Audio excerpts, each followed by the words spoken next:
आज की हमारी कहानी है लालच का परिणाम। धर्मपुर नाम का एक छोटा सा गांव हुआ करता था। उस गांव के पास हीरे की खान थी। उस गांव में अलग अलग घरों में दो भाई रहा करते थे। बड़ा भाई अमीर था तो छोटा भाई बहुत ही गरीब था। छोटे भाई के दो बेटे थे। बड़े बेटे का नाम रोहन और छोटे बेटे का नाम मोहन था। एक दिन की बात है। छोटा भाई का बेटा मोहन बीमार पड़ गया। छोटे भाई ने अपने बेटे के इलाज के लिए बड़े भाई से पैसे मांगे और भाई से कहा, भाई मेरा बेटा बहुत बीमार है, मुझे कुछ पैसे दे दो, मुझे पैसों की बहुत ज़रूरत है।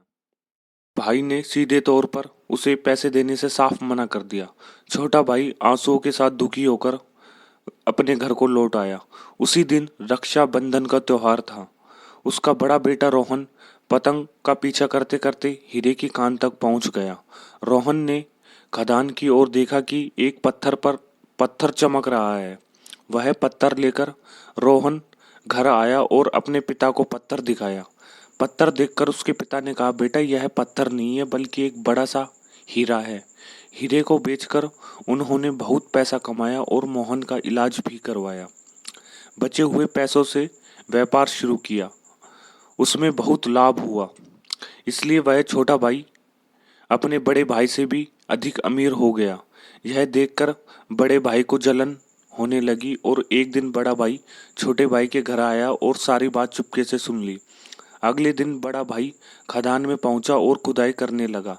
खुदाई के दौरान उसे एक हीरा मिला। उस हीरे को देखकर उसके मन में और भी लालच आ गया। उसने सोचा कि इतना खोदकर हीरा मिल जाए तो और खोदने पर कितने हीरे मिलेंगे, मैं गांव के सभी लोगों से अधिक अमीर हो जाऊंगा। दोस्तों, लेकिन हुआ ये कि वह खुदान को खोदे ही जा रहा था।